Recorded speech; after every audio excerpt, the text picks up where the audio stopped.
প্রিয় শিক্ষার্থী বন্ধুরা, আশা করছি তোমরা সবাই বাড়িতে আছো, সুস্থ ও নিরাপদে আছো। আমিও তোমাদের দোয়ায় এবং আল্লাহর অশেষ রহমতে আলহামদুলিল্লাহ ভালো আছি। Shimul memorial north south school and college কর্তৃক আয়োজিত আজকের অনলাইন ক্লাসে সবাইকে স্বাগতম জানাচ্ছি। ক্লাসে যাওয়ার পূর্বে বর্তমান পরিস্থিতি নিয়ে দুইটি কথা না বললেই নয়। বর্তমানে এই করোনাকালীন সময়ে আমাদের সুস্থ থাকতে হলে সচেতনতার সাথে এই পরিস্থিতির মোকাবেলা করতে হবে। আমাদের নিয়মিত স্বাস্থ্যবিধি মেনে চলতে হবে। প্রয়োজন ছাড়া আমরা বাসা থেকে বের হব না। আমরা পুষ্টিকর খাদ্য গ্রহণের মাধ্যমে শরীরের রোগ প্রতিরোধ ক্ষমতা বৃদ্ধি করব এবং আমরা কি করবো না, বেশি বেশি করে ইলেকট্রনিক ডিভাইস ব্যবহার করবো না। বেশি বেশি করে ইলেকট্রনিক ডিভাইসের উপর ডিপেন্ডেন্ট না হয়ে আমরা কি করব, বাড়িতে স্বল্প পরিসরে যে গেমস গুলো খেলা যায়, যেমন বিভিন্ন রকম খেলা কিন্তু আমরা বাসায় খেলতে পারি, তাই না? লুডো খেলতে পারি, দাবা খেলতে পারি, বিভিন্ন রকম খেলা খেলতে পারি আমাদের বিনোদনের জন্য। তাহলে আমরা কি করতে পারি, আমাদের মানসিক স্বাস্থ্যেরও তাহলে উন্নয়ন ঘটবে, তাই না? যেহেতু করোনাকালীন এই সময়ে আমরা বেশি বাইরে বের হতে পারছি না, তাই আমরা যাতে বোর হয়ে না যায় সেজন্য আমরা বাড়িতে করতে পারি, ছোট ছোট খেলাগুলো খেলতে পারি, তাই না? আচ্ছা, তৃতীয় শ্রেণীর বাংলাদেশ ও বিশ্ব পরিচয় ক্লাসে আজ তোমাদের সাথে রয়েছি শিউলি আক্তার, সহকারী শিক্ষক, Shimul memorial north south school and college. আমরা একটি চিত্র দেখতে পাচ্ছি শিক্ষার্থী বন্ধুরা, খুব ভালো করে খেয়াল করো তো। আমরা কি দেখতে পাচ্ছি? আমরা অনেক মানুষজন দেখতে পাচ্ছি না, অনেক লোকজন দেখতে পাচ্ছি। তাহলে আমরা কি বুঝতে পারছি যে আজকে আমরা কোন অধ্যায়ের উপর আলোচনা করব?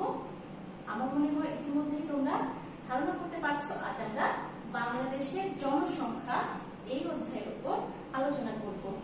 আজ আমরা অধ্যায় 12 বাংলাদেশের জনসংখ্যা এই অধ্যায়ের উপর 1 আর 2 পাঠের উপর আমরা আলোচনা করব। এই অধ্যায় পাঠ শেষে শিক্ষার্থী বন্ধুরা তোমরা বাংলাদেশের জনসংখ্যা সম্পর্কে ধারণা লাভ করবে, বড় পরিবারের সমস্যাগুলো সম্পর্কে ধারণা লাভ করবে, ছোট পরিবারের সুবিধাগুলো সম্পর্কে জানতে পারবে। এবার আমি আলোচ্য বিষয়ে চলে যাচ্ছি। তোমরা অবশ্যই খাতা এবং কলম সাথে রাখবে এবং আমি বলার সঙ্গে সঙ্গে আলোচ্য বিষয়ে খাতায় নোট করবে। বাংলাদেশের জনসংখ্যা, জনসংখ্যার ঘনত্ব, বড় পরিবার, বড় পরিবারের অসুবিধা, ছোট পরিবার, ছোট পরিবারের সুবিধা। আশা করছি সবাই খাতায় খুব সুন্দরভাবে নোট করেছে। আমরা জানি একটি রাষ্ট্র গঠনের জন্য 4টি উপাদান প্রয়োজন, তাই না? কি কি 4টি উপাদান? নির্দিষ্ট ভূখণ্ড, জনসমষ্টি, সরকার এবং সার্বভৌমত্ব। এই 4টি উপাদান প্রয়োজন একটি রাষ্ট্র গঠনের জন্য। আর জনসংখ্যা বা জনসমষ্টি হচ্ছে রাষ্ট্রের একটি অন্যতম গুরুত্বপূর্ণ উপাদান। কেননা জনগণের জন্যই রাষ্ট্র, তাই না শিক্ষার্থী বন্ধুরা? তাই জনগণ ছাড়া কিন্তু রাষ্ট্রের কথা কল্পনাই করা যায় না। কিন্তু জনগণ রাষ্ট্রের জন্য, রাষ্ট্র গঠনের জন্য অপরিহার্য উপাদান হলেও আয়তনের তুলনায় যদি জনসংখ্যা অত্যাধিক হয় তাহলে কিন্তু তা রাষ্ট্রের জন্য কি বোঝা স্বরূপ, তাই না? একটি রাষ্ট্রের আয়তনের তুলনায় যদি জনসংখ্যা অনেক বেশি থাকে তাহলে সেই রাষ্ট্রের বিভিন্ন রকমের সমস্যা সৃষ্টি হয়। 2011 সালের আদমশুমারি হিসাব অনুযায়ী বাংলাদেশের জনসংখ্যা 14,97,72,364 জন। আদমশুমারি কি? আদম অর্থ হচ্ছে মানুষ আর শুমারি অর্থ হচ্ছে গণনা করা। তাহলে আদমশুমারি অর্থ হচ্ছে মানুষ গণনা করা। এবার আমরা বিস্তারিত বলি, সেটা হচ্ছে কোন দেশে কতজন মানুষ বসবাস করে, কতজন লোক বসবাস করে সেটা গণনা করাকে বলা হয় আদমশুমারি। আর আমাদের দেশে সর্বশেষ 2011 সালে আদমশুমারি অনুষ্ঠিত হয়েছিল এবং এই আদমশুমারির রিপোর্ট অনুযায়ী, হিসাব অনুযায়ী বাংলাদেশের জনসংখ্যা 14,97,72,364 জন। আয়তনের দিক থেকে বাংলাদেশ পৃথিবীর মধ্যে 90তম দেশ। আয়তনের দিক থেকে বাংলাদেশ পৃথিবীর মধ্যে 90তম দেশ এবং জনসংখ্যার দিক থেকে বাংলাদেশ পৃথিবীর মধ্যে অষ্টম অবস্থানে রয়েছে। জনসংখ্যার দিক থেকে বাংলাদেশ পৃথিবীর মধ্যে অষ্টম অবস্থানে রয়েছে। এবং বাংলাদেশের মোট জনসংখ্যার মধ্যে নারী পুরুষের শতকরা অনুপাত, এই শতকরা অনুপাত হচ্ছে অর্থ হচ্ছে নারী পুরুষের সংখ্যার যে হিসাব সেটার তুলনা। তাহলে এই শতকরা হিসাব করতে যে অনুপাত বের করতে যে কিন্তু আমাদের অনেক সময় সমস্যা সৃষ্টি হয়, তোমরা অনেক সময় সমস্যায় পড়ো। তো এই বিষয়টিকে সহজ করে দেওয়ার জন্য আমি তোমাদের একটু বলে দেখাবো বাংলাদেশের জনসংখ্যা নারী পুরুষের অনুপাত। প্রথমে নারী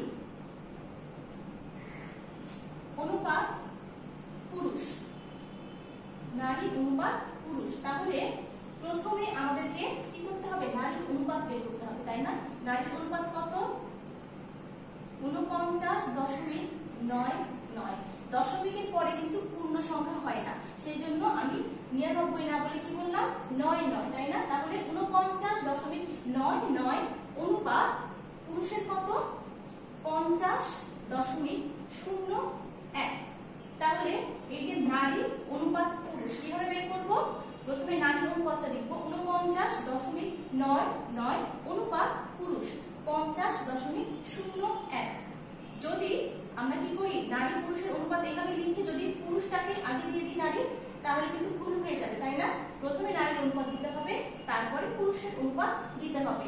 তাহলে আমরা অনুপাত কিভাবে বের করবো শিক্ষার্থী বন্ধুরা? নারী ও পুরুষের শতকরা অনুপাত বের করব। প্রথমে আমরা কি করব, 49.99 অনুপাত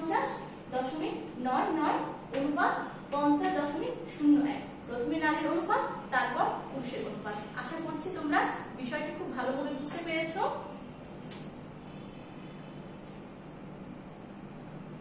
আমাদের দেশের মোট আয়তন হলো 1,47,570 বর্গ কিলোমিটার। কত? 1,47,570 বর্গ কিলোমিটার। এবং প্রতি বর্গ কিলোমিটারে এখানে 1015 জন মানুষ বসবাস করে। প্রতি বর্গ কিলোমিটারে এখানে কতজন বসবাস করে?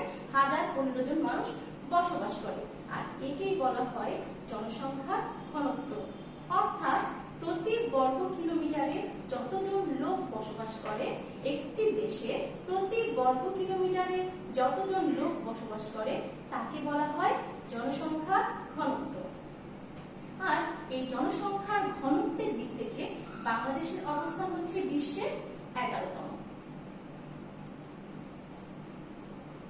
আমরা একটি বড় পরিবারের ছবি দেখতে পাচ্ছি, অনেক জনগণ, অনেক জনসংখ্যা, তাই না? তাহলে বড় পরিবার কাকে বলে? যে পরিবারের লোক সংখ্যা অনেক বেশি। যদি বাবা মা ভাই বোন নিয়ে গঠিত হয় একটি পরিবার, তাহলে সেই পরিবারকে আমরা কি বলি? ছোট পরিবার, তাই না? আর যদি যৌথ পরিবারের কথা আমরা বলতে পারি, বাবা মা ভাই বোন দাদা দাদি চাচা চাচি আরো অনেক আত্মীয় স্বজন বসবাস করতে পারে, এই ধরনের পরিবারকে বড় পরিবার বলতে পারি।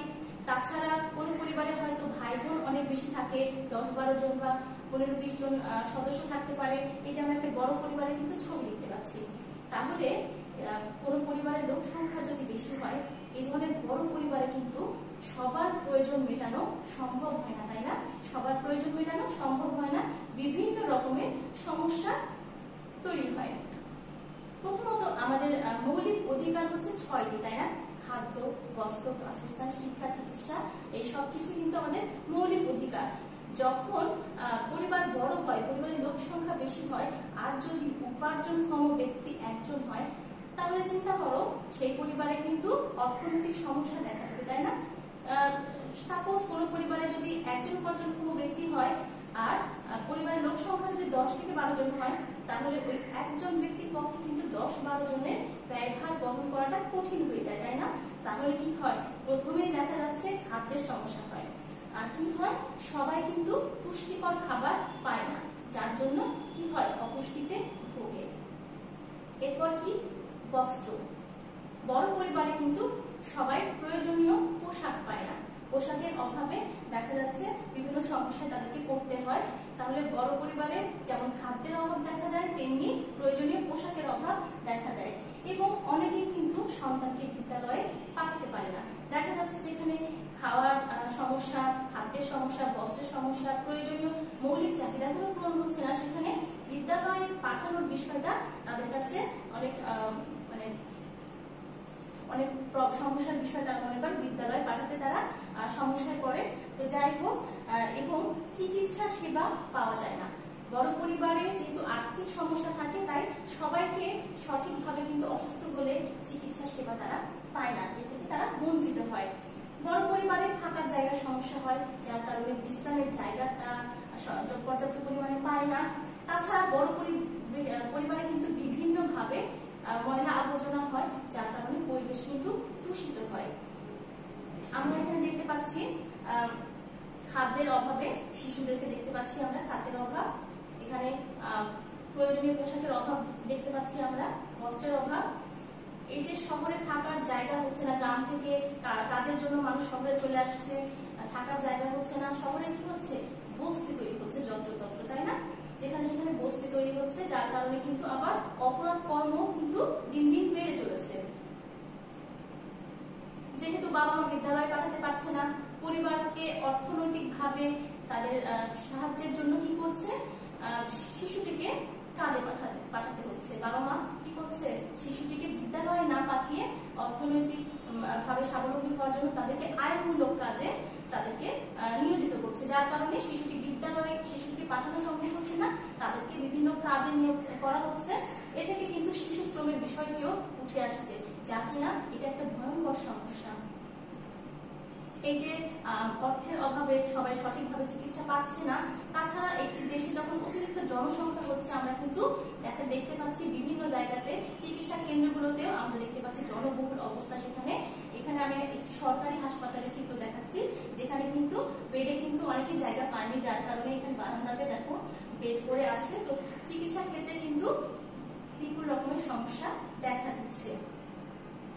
বড় পরিবারে বিভিন্ন ভাবে কি হচ্ছে, পরিবেশ দূষিত হচ্ছে, যেখানে সেখানে ময়লা আবর্জনা ফেলা হচ্ছে, বিভিন্ন ভাবে পরিবেশ দূষিত হচ্ছে এবং রোগ জীবাণু সেখান থেকে জন্ম নিচ্ছে। তাহলে তাছাড়া আরো বিষয় থাকে, যেমন পরিবারে যখন লোক সংখ্যা বেশি থাকে, তখন মেয়ে শিশুটিকেও দেখা যাচ্ছে ছোট ভাই বোনদের দেখাশোনা করতে হয়, যার কারণে তারাও কিন্তু বিদ্যালয়ে যেতে পারে না। তো এখানে আমরা একটি ছোট পরিবারের ছবি দেখতে পাচ্ছি, যেখানে বড় পরিবারে অনেক লোক সংখ্যার কারণে সবার প্রয়োজন মেটানো সম্ভব হচ্ছে না, সেখানে ছোট পরিবারে কিন্তু সম্পূর্ণই ব্যতিক্রম চিত্র। ছোট পরিবারে কি হয়, সবার প্রয়োজন মেটানো সম্ভব হয়, সবার চাহিদা মেটানো সম্ভব হয়। সেখানে খাদ্য, বস্ত্র, বাসস্থান, শিক্ষা, চিকিৎসা, নিরাপত্তা সবকিছুই কিন্তু খুব সহজেই তারা পেয়ে থাকে এবং খুব হাস্যজনক একটা ছোট পরিবারের আমরা ছবি দেখতে পাচ্ছি। তাহলে আমাদেরকে কি করতে হবে শিক্ষার্থী বন্ধুরা, জনসংখ্যাকে কি করতে হবে, ছোট পরিবার গঠনে আমাদের সবাইকে উদ্বুদ্ধ করতে হবে। আর আমাদের দেশের এই বিপুল পরিমাণ জনসংখ্যাকে আমাদেরকে কি করতে হবে, জনসম্পদে পরিণত করতে হবে। মানুষ কিভাবে সম্পদ হয়, অবশ্যই মানুষ সম্পদ হয় যদি জনগণকে আমরা শিক্ষিত করতে পারি, তাদেরকে বিভিন্ন ভাবে প্রশিক্ষণ দিতে পারি, তাদেরকে আর্থিকভাবে স্বাবলম্বী করতে পারি। এরপর আমরা বিদেশে তাদেরকে পাঠাতে পারি। বিদেশে পাঠানোর পরে তারা ইনকাম করে সেখান থেকে দেখা যাচ্ছে দেশের তাদের আত্মীয় স্বজনকে যখন অর্থ উপার্জন করে পাঠায়, সেটা দিয়ে বিভিন্ন আয়মূলক কাজে তারা বিনিয়োগ করে থাকে। এতে করে দেশও কিন্তু উন্নত হতে পারে। তাহলে আমাদের দেশের এই অতিরিক্ত জনসংখ্যাকে আমরা কি করব, জনসম্পদে পরিণত করব, তাহলে আমরা উন্নত হতে পারবো, তাই না শিক্ষার্থী বন্ধুরা? আমরা এই পাঠ শেষে কি শিখতে পারলাম সেটা এখন একটি ধারাবাহিক মূল্যায়নের মাধ্যমে আমরা যাচাই করে নেব। 2011 সালের আদমশুমারি অনুযায়ী বাংলাদেশের জনসংখ্যা কত? 2011 সালের আদমশুমারির হিসাব অনুযায়ী বাংলাদেশের জনসংখ্যা 14,97,72,364 জন। জনসংখ্যার ঘনত্ব কাকে বলে? আমরা ইতিমধ্যে অবগত হয়েছি, একটি দেশে প্রতি বর্গ কিলোমিটারে যতজন লোক বসবাস করে তাকে বলা হয় জনসংখ্যার ঘনত্ব। তাহলে একটি দেশে প্রতি বর্গ কিলোমিটারে লোক সংখ্যা হিসাব করলে আমরা এই জনসংখ্যার ঘনত্ব বের করতে পারবো। আয়তনের দিক থেকে বাংলাদেশ পৃথিবীর কততম দেশ? আমরা ইতিমধ্যে অবগত হয়েছি, আয়তনের দিক থেকে বাংলাদেশ পৃথিবীর মধ্যে 90তম দেশ। আয়তনের দিক থেকে বাংলাদেশ পৃথিবীর 90তম দেশ। বাংলাদেশের মোট জনসংখ্যার মধ্যে নারী পুরুষের অনুপাত কত? আমরা ইতিমধ্যে খুব ভালোভাবে বিষয়টি রপ্ত করেছি, তাই না? বাংলাদেশের জনসংখ্যার মধ্যে নারী পুরুষের অনুপাত হচ্ছে 49.99 অনুপাত 50.01। এবং এই বিষয়টি আমরা খুব ভালোভাবে কি করব, খেয়াল করব যেন আমরা নারীর অনুপাতের জায়গায় পুরুষের অনুপাত আর পুরুষের অনুপাতের জায়গায় নারীর অনুপাতটা না করে ফেলি, তাহলে কিন্তু ভুল হয়ে যাবে। তাহলে আগামী দিন এই অধ্যায়ের পাঠ 1-2 এর উপরে টপলেস রয়েছে। টপলেস 1 পড়া অধ্যায় 12 পাঠ 1-2। সংক্ষিপ্ত প্রশ্ন অনুশীলনী 1-3, অতিরিক্ত 1-3, 4-7, বিস্তারিত প্রশ্ন অতিরিক্ত 1-3।